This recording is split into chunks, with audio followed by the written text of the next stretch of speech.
Hello दोस्तों, आप लोग के अपने यूट्यूब चैनल लर्निंग मन मस्ती में मैं गिरेंद्र कुमार स्वागत करता हूं। तो चलिए आज मैं इंडियन पॉलिटी भाग 5 भारत के संसद को मैं आज विस्तार से देखने वाला हूं और पिछले एग्ज़ाम में पूछे गए प्रश्नों को भी मैं देखने वाला हूं। तो दोस्तों इस वीडियो को शुरू से अंत तक देखें। तो चलिए हम देखते हैं। इससे पहले हम 3 आर्टिकल को याद कर लेंगे दोस्तों, जो काफ़ी भी आई है। ठीक है, तो 79 और 80 और 81। ठीक है दोस्तों, तो देखिए दोस्तों 79 में संसद का उल्लेख किया गया है दोस्तों, और संसदीय प्रणाली जो है वो भारतीय संविधान में ब्रिटेन के संविधान से लिया गया है दोस्तों। और कभी जो काफ़ी भी आई और यह क्वेश्चन पूछ देता है कि बताइए कि भारतीय संविधान में द्विसदनात्मक शासन प्रणाली किस देश के संविधान से लिया गया है। तो दोस्तों कहाँ से लिया गया है? ब्रिटेन के संविधान से लिया गया है। कहाँ से लिया गया है? ब्रिटेन के संविधान से लिया गया है। ठीक है दोस्तों, तो देखिए दोस्तों, ठीक है।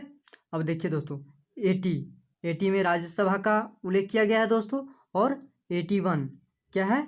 81 में लोकसभा का उल्लेख किया गया है दोस्तों। तो इन दो सदनों के अलावे भी तीसरा जो अभिन्न अंग है वो राष्ट्रपति है, और राष्ट्रपति को संसद का तीसरा अभिन्न अंग माना जाता है दोस्तों। ठीक है, तो यह भी काफ़ी याद कर लीजिएगा दोस्तों। तो लोकसभा का जो चुनाव होता है वह प्रत्यक्ष रूप से होता है। ठीक है दोस्तों, और इसमें आम जनता भाग लेते हैं, जबकि राज्यसभा जो है इसका अप्रत्यक्ष निर्वाचन प्रणाली से होता है। ठीक है दोस्तों, लोकसभा को निम्न सदन कहते हैं और राज्यसभा को उच्च सदन कहते हैं। कौन सदन कहते हैं? उच्च सदन कहते हैं। ठीक है, और इसमें जनता, आम जनता इसमें इसके निर्वाचन में भाग लेते हैं लोकसभा के चुनाव, सदस्यों के चुनाव में। और यह इसमें यानी क्या होता है? यह अस्थाई होता है। ठीक है, तो और यह भी ध्यान में रखिएगा दोस्तों, यह अस्थाई होता है और यह कभी भी भंग किया जा सकता है। लेकिन जो राज्यसभा है वह अस्थाई होता है, इसको कभी भंग नहीं किया जा सकता है। ठीक है दोस्तों, तो देखिए दोस्तों, लोकसभा के सदस्यों का कार्यकाल सामान्य 5 वर्ष का होता है, साथ ही साथ लोकसभा का भी कार्यकाल 5 वर्ष का होता है। ठीक है, इसको कभी भी भंग किया जा सकता है दोस्तों। लेकिन ध्यान में रखिएगा दोस्तों कि जो राज्यसभा है, कौन? राज्य अस्थाई है दोस्तों, और राज्यसभा का कार्यकाल अनंत होता है, अर्थात इसके सदस्यों का कार्यकाल 6 वर्ष का होता है। प्रत्येक 2 वर्ष के बाद राज्यसभा के 1/3 सदस्य को चुना जाता है दोस्तों। अब देखते हैं लोकसभा के सदस्य अधिकतम सीटों की संख्या। तो हमें अधिकतम सीटें कितना है? 552। इस 552 में से 20 सीट यूनियन टेरेटरी से ली गई है। ठीक है, अब देखिए इसके सीटों का आवंटन। इसके सीटों का आवंटन प्रत्येक राज्यों के वहाँ की जनसंख्या के आधार पर लिया जाता है दोस्तों, और यह 1971 की जनगणना के अनुसार यह तय किया गया दोस्तों, और यह 2026 तक बना रहेगा। ठीक है, अब देखते हैं राज्यसभा। राज्यसभा में कितना सीटें हैं? अधिकतम 250 है। ठीक है दोस्तों, अब देखते हैं 2 सीटों पर एंग्लो इंडियन को राष्ट्रपति के द्वारा मनोनीत किया जाता है। ठीक है दोस्तों, किसको मनोनीत किया जाता है? 2 सदस्यों को एंग्लो इंडियन को, और कौन करता है? राष्ट्रपति करता है। ठीक है, और राज्यसभा में 12 सीटों पर किसी भी व्यक्ति को राष्ट्रपति मनोनीत कर सकता है। ठीक है दोस्तों, अब देखते हैं आगे। जब संसद का जो सत्र होता है, चलता है, उसका 6 महीना का अंतर होता है। ठीक है दोस्तों, और यह साल भर में कितना बार होता है? 2 बार होता है। ठीक है दोस्तों, तो ये परीक्षा में पूछा जाता है। और दोस्तों यह भी याद रख लीजिएगा दोस्तों कि लोकसभा और राज्यसभा में अधिकतम सीट देने वाला कौन है? उत्तर प्रदेश। लोकसभा में 80 और राज्यसभा में 31। ठीक है दोस्तों, अब देखिए लोकसभा का अध्यक्षता कौन करता है? लोकसभा अध्यक्ष, जो लोकसभा के सदस्य अपने बहुमत के हिसाब से चुनते हैं। ठीक है, और राज्यसभा में कौन करता है अध्यक्षता? सभापति करता है, और ये कौन होते हैं? उपराष्ट्रपति होते हैं। ठीक है, और कभी कभी पूछ देता है कि बताइए कि उपराष्ट्रपति राज्यसभा का सदस्य हैं? तो दोस्तों राष्ट्रपति राज्यसभा का सदस्य नहीं है। ठीक है दोस्तों, तो यह काफ़ी ध्यान में रखिएगा दोस्तों। और कभी कभी ये भी पूछा जाता है कि जो धन विधेयक है सो आर्टिकल 110 के तहत कहाँ सबसे पहले लाया जाता है, लोकसभा में लाया जाता है, ठीक है। और लोकसभा जब पास करता है तब राज्यसभा में जाता है, ठीक है। और राज्यसभा सिर्फ इसको कितना दिनों तक रख सकता है, 14 दिनों तक रख सकता है, और 14 दिन के अंदर भी ही राष्ट्रपति के पास जाता है, राष्ट्रपति को हस्ताक्षर करना ही पड़ता है, ठीक है दोस्तों। तो यह भी ध्यान रखिएगा दोस्तों, जब लोकसभा और राज्यसभा किसी बिल पर सहमति नहीं होते हैं तो आर्टिकल 108 के तहत राष्ट्रपति संयुक्त अधिवेशन बुला सकता है या बैठक बुला सकता है, ठीक है दोस्तों। और इसका अध्यक्ष कौन करेगा, तो इसका अध्यक्षता लोकसभा के अध्यक्ष करेंगे, ठीक है दोस्तों। ये आर्टिकल बहुत से परीक्षाओं में पूछे गए हैं दोस्तों। तो अब चलिए दोस्तों, इससे रिलेटेड क्वेश्चन को मैं टेस्ट के माध्यम से देखता हूँ। तो चलिए देखते हैं। पहला है, भारत में संसदीय प्रणाली किस देश के संविधान से ली गई है, तो कहाँ से लिया गया है, ब्रिटेन से। इसका आंसर बी हो जाएगा। दूसरा देखते हैं, भारतीय संसद का उल्लेख संविधान के किस आर्टिकल में किया गया है, तो किस में किया गया है, आर्टिकल 79 में किया गया है। तो इसका आंसर क्या हो जाएगा, बी हो जाएगा, ठीक है। अब अगला देखते हैं। इससे पहले देख लीजिए, यह भी ध्यान में रख लीजिएगा दोस्तों कि आर्टिकल 80 में है लोकसभा का उल्लेख किया गया है और 81 में राज्यसभा का उल्लेख किया गया है, ठीक है दोस्तों। तो ये ध्यान में रखिएगा। अब अगला देखते हैं, भारतीय संसद के ऊपरी हाउस को किस नाम से जाना जाता है, ठीक है दोस्तों। तो इसको किस नाम से जाना जाता है, हाउस ऑफ लॉर्ड्स के नाम से भी जाना जाता है, ठीक है। तो इसका आंसर क्या हो जाएगा, डी हो जाएगा, ठीक है। तो अब चलिए अगला देखते हैं।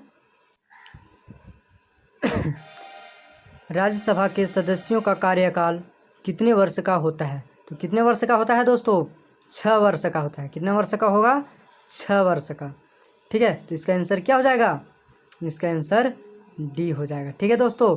और यह भी ध्यान में रखिएगा दोस्तों, 1/3 जो है प्रत्येक 2 वर्ष में चुना जाता है, ठीक है। तो यह भी ध्यान में रख लीजिएगा दोस्तों। तो इसका आंसर डी हो गया। अब देखिए अगला, लोकसभा के लिए चुनाव में निर्वाचित होने के लिए किसी व्यक्ति के न्यूनतम आयु सीमा होना चाहिए, कितना होना चाहिए, तो होना चाहिए कितना, 25 वर्ष होना चाहिए, ठीक है दोस्तों। तो यह याद रख लीजिएगा दोस्तों। और राज्यसभा में कितना, तो राज्यसभा में 30 होना चाहिए, ठीक है दोस्तों। यह याद कर लीजिएगा दोस्तों। तो इसका आंसर क्या हो जाएगा, सी हो जाएगा, ठीक है, 25 वर्ष। क्या हो जाएगा, 25 वर्ष। अब अगला क्वेश्चन देखते हैं दोस्तों।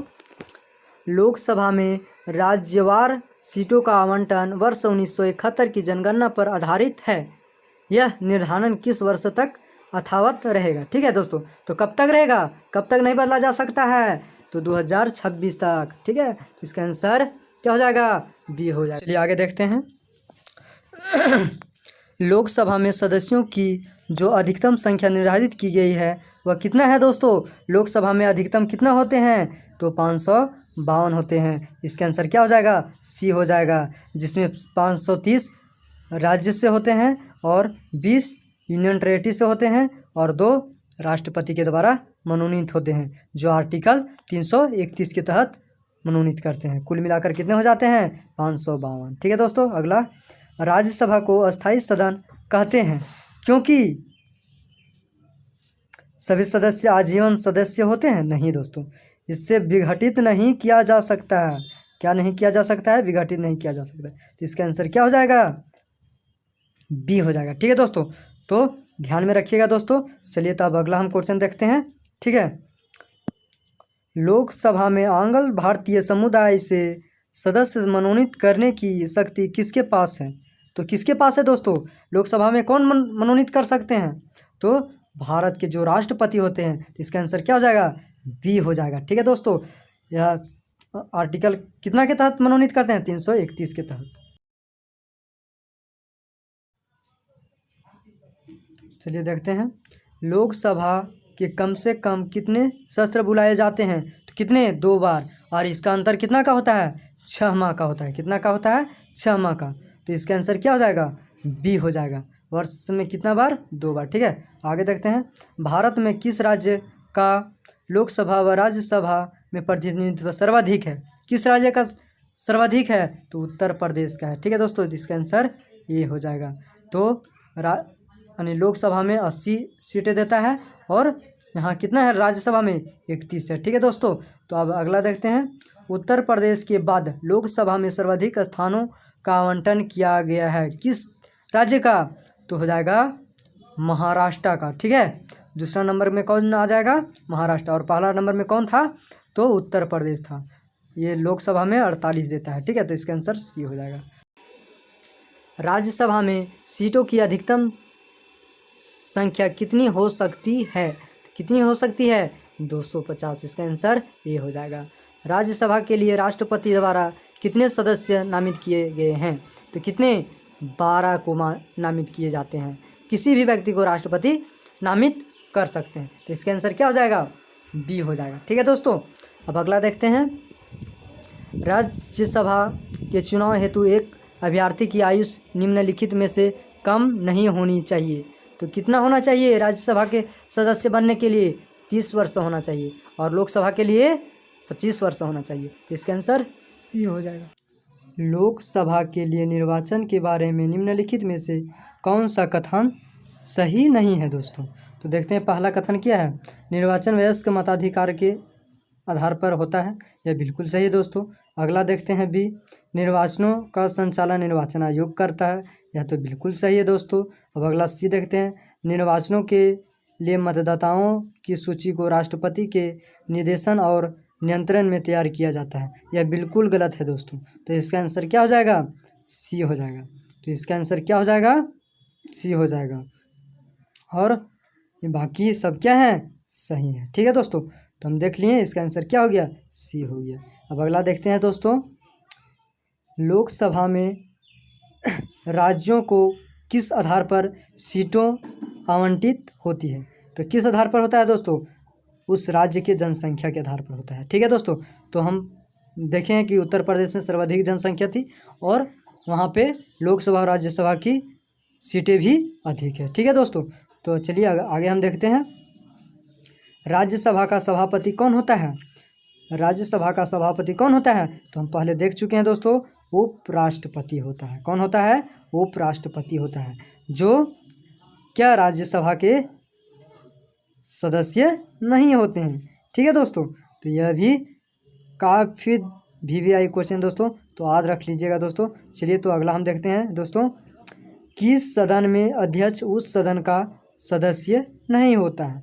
तो दोस्तों किसका होता है? तो राज्यसभा का दोस्तों। पहले भी हम बताएं कि जो उपराष्ट्रपति होता है राज्यसभा का सभापति होता है, लेकिन वहाँ का क्या सदस्य नहीं होते हैं। ठीक है दोस्तों, चलिए अगला देखते हैं। भारतीय संविधान के अनुसार धन संबंधी विधेयक सर्वप्रथम कहाँ लाया जाता है? तो दोस्तों कहाँ लाया जाता है? लोकसभा में लाया जाता है। ठीक है, तो इससे पहले देखते हैं दोस्तों कि आर्टिकल 109 में धन विधेयक का प्रकृति है और आर्टिकल 110 में धन विधेयक का परिभाषा है। ठीक है दोस्तों, तो देखिए दोस्तों, धन विधेयक को सबसे पहले कहाँ पे लाया जाता है? लोकसभा में प्रस्तुत किया जाता है। कहाँ पे प्रस्तुत किया जाता है? लोकसभा में, जिसका आंसर क्या हो जाएगा? डी हो जाएगा। ठीक है दोस्तों, तो देख लीजिएगा दोस्तों। और इसके बाद में कहाँ पे जाता है? लोकसभा के बाद में राज्यसभा में, और राज्यसभा इसको सिर्फ 14 दिन तक ही रख सकता है। और अगर राज्यसभा 14 दिन के अंदर इसको सहमति नहीं देता है तो अंततः यह बिल पास समझ लिया जाएगा और इसके बाद राष्ट्रपति के पास सिग्नेचर के लिए जाएगा और राष्ट्रपति इसमें सिग्नेचर करने के लिए बाध्य होंगे। ठीक है दोस्तों, तो इस प्रकार से धन विधेयक को सबसे पहले कहाँ पे पेश किया जाता है? लोकसभा में पेश किया जाता है, और लोकसभा के बाद में कहाँ जाता है? राज्यसभा में जाता है। ठीक है दोस्तों, कहाँ जाता है? राज्यसभा में जाता है, और राज्यसभा सिर्फ इसको कितना दिनों तक रख सकता है? 14 दिन तक मात्र रख सकता है। ठीक है दोस्तों, और इसके बाद फिर कहाँ चल जाएगा? राष्ट्रपति के पास जाएगा, और राष्ट्रपति इसमें साइन करने के लिए क्या होंगे? बाध्य होंगे। ठीक है दोस्तों, तो इस प्रकार से धन विधेयक को यानी सर्वप्रथम कहाँ लाया जाता है? लोकसभा में। यह काफ़ी VVI क्वेश्चन है। ठीक है दोस्तों, तो अगला देखते हैं, अब याद कर लीजिएगा। ठीक है दोस्तों, राज्यसभा किसके द्वारा भंग की जा सकती है?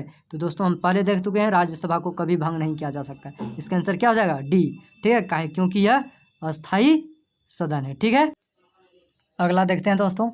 एक दल लोकसभा में विपक्षी दल होने का दावा करता है, इसके पास न्यूनतम कितने सांसद लोकसभा में होनी चाहिए? तो दोस्तों इसके पास कितना होना चाहिए? 55 होना चाहिए, यानी कुल सीटों का 1/10 होना चाहिए। ठीक है दोस्तों, तो 552 का यानी 1/10 कहने का मतलब 55 होना चाहिए। तो इसका आंसर क्या हो जाएगा? ये हो जाएगा दोस्तों। ठीक है, तो चलिए अब अगला क्वेश्चन देखते हैं। ठीक है, राज्यसभा धन विधेयक पर अपनी सहमति कितने दिनों तक रोक सकती है? तो दोस्तों पहले ही हम देख चुके हैं कि 14 दिनों तक रोक सकती है। तो इसका आंसर ये हो जाएगा। ठीक है दोस्तों, अगला देखते हैं। संविधान के किस संशोधन ने लोकसभा के सदस्यों की संख्या 525 से बढ़ाकर 545 कर दी है? तो 31वां संविधान संशोधन 1972 के तहत यानी 525 से 545 कर दी है दोस्तों। ठीक है दोस्तों, आगे देखते हैं। तो इसका आंसर ये हो गया। अगला क्वेश्चन है, भारतीय संविधान के किस अनुच्छेद के अंतर्गत लोकसभा में अनुसूचित जाति के आरक्षण का प्रावधान किया गया है? तो दोस्तों अनुच्छेद 330 के तहत। ठीक है, तो इसका आंसर ये हो जाएगा। ठीक है दोस्तों, तो 552 सीटों में से 84 SC के लिए क्या होते हैं? आरक्षित होते हैं। ठीक है दोस्तों, अगला क्वेश्चन को देखते हैं। लोकसभा में केंद्र शासित क्षेत्रों का सर्वाधिक प्रतिनिधित्व कितना हो सकता है? तो दोस्तों कितना हो सकता है?